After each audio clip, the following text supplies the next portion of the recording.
Salve, mi chiamo Cristian Merighetti, sono italiano e ho 28 anni.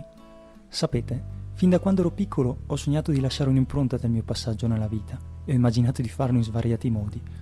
Ho iniziato a suonare la batteria a 16 anni.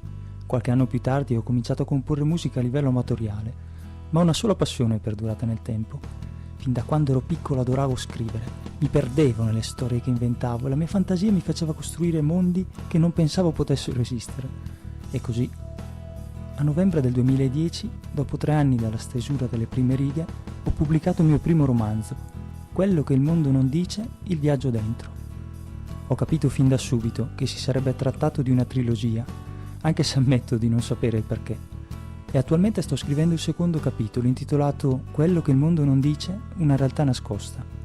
A questo punto vi chiederete il perché sono qui. Ve lo spiego subito. Qualche anno fa, appena finito di leggere la bozza delle prime pagine, ho sentito dentro di me il desiderio di vederne realizzata un'opera cinematografica. Vivevo le scene, immaginavo le ambientazioni, gli attori che tra una registrazione e l'altra si bevevano un caffè, ridacchiavano tra loro, discutevano le parti col regista. Insomma, stavo nuovamente costruendo un mondo tutto mio. Poi, qualche giorno fa ho scoperto l'esistenza di Your Film Festival. Ma ahimè, avevo solo 11 giorni per provare a combinare qualcosa. Ma ci ho creduto. Da perfetto pazzo sognatore che sono ci ho creduto, lavorando quasi giorno e notte. Ed eccomi qui, a presentare il trailer di ciò che vorrei realizzare. Non è certo un risultato da Hollywood, ma vediamo insieme di che si tratta. Erano accanto a noi.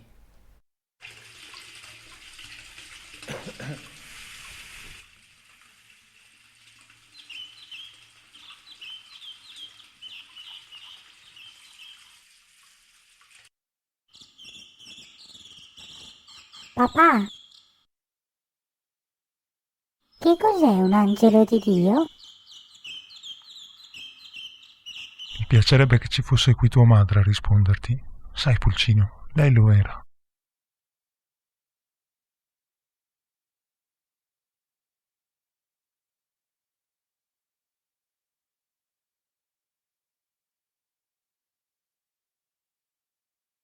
Ma che diavolo?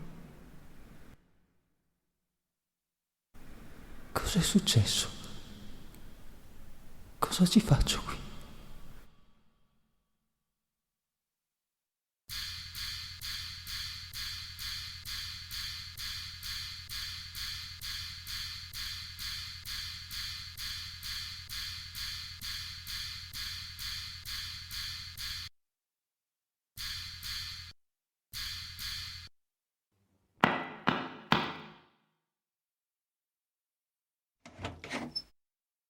Maestro, mi scusi, mi ero addormentata 2 ore fa. Mi dispiace, Emily, ma non avevo scelta. Ne hanno beccato un altro. Per difenderci da... Lasciatemi in pace!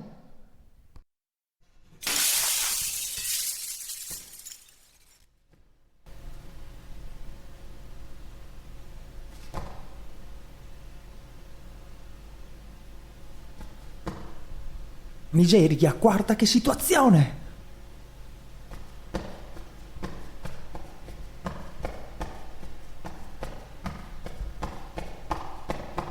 Loro.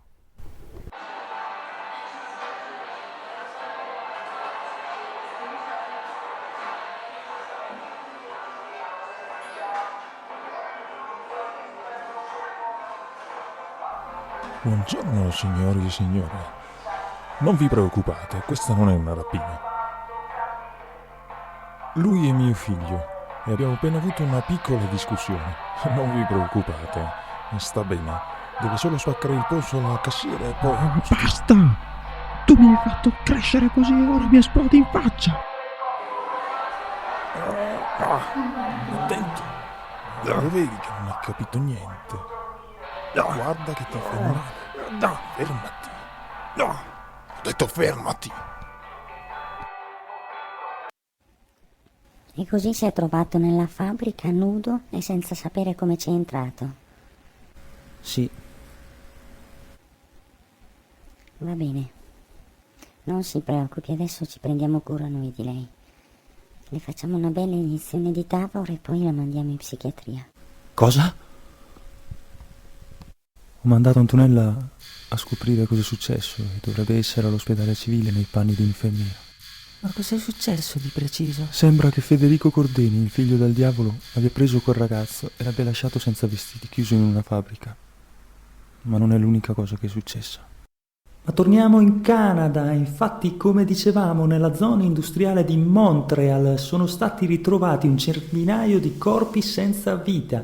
Le autorità hanno così scoperto l'accesso ad una vera e propria metropoli sotterranea, a circa 1 chilometro di profondità. E sembra che la situazione sia davvero disastrosa. Voci vicine al governo parlano di migliaia di morti, ma le notizie sono frammentarie e senza fonti ufficiali.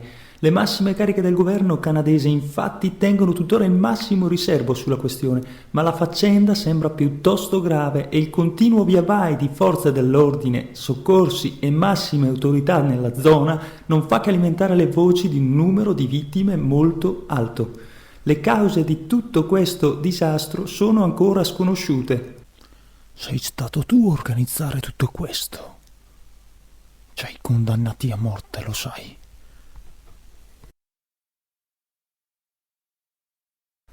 Perché mi hai fatto uscire dall'ospedale?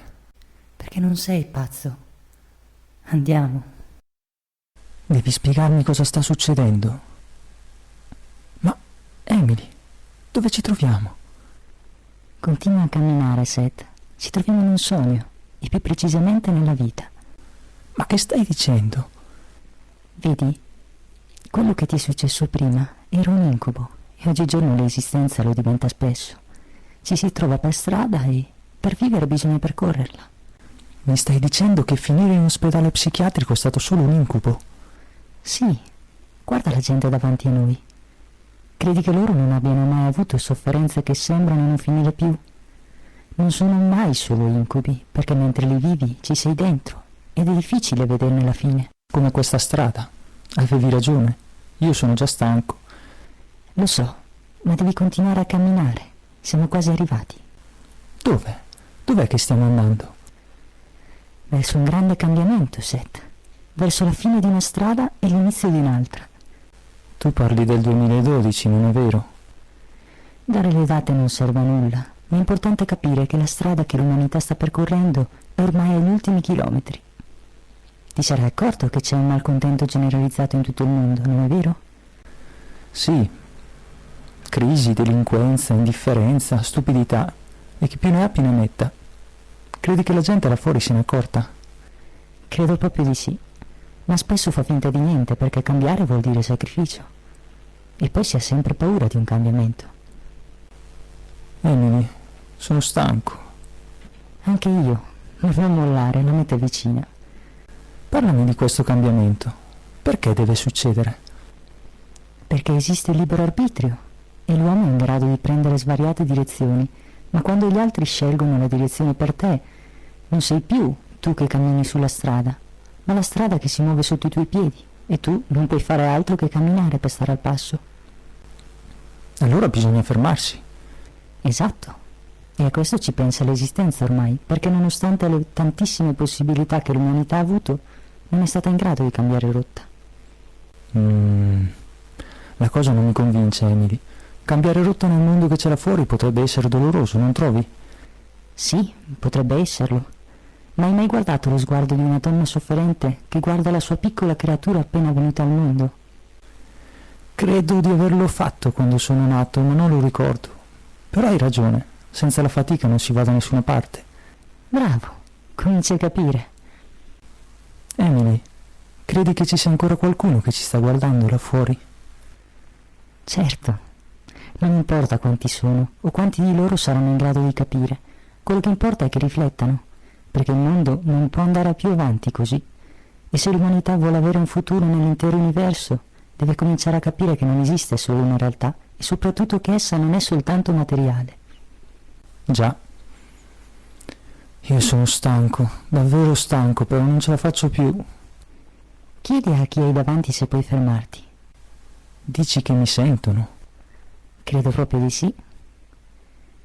Ehi, tu! Credo di aver intuito che finché non comprendiamo tutti, qui si continua a camminare come dei burattini. Perciò proviamo a fare un passo tutti insieme e forse riusciremo a fermare questa giostra impazzita. Che ne dici? Amy, guarda! Ci siamo fermati. Te l'avevo detto che la meta era vicina. E ora che succederà? Basta guardare e cominciare ad utilizzare la propria anima come bussola anziché fidarsi del polo nord altrui. Ehi, Seth, che ne dici se salutiamo i nostri osservatori? Sì! Signori e signore, grazie di tutto. Ci rivediamo nella prossima vita.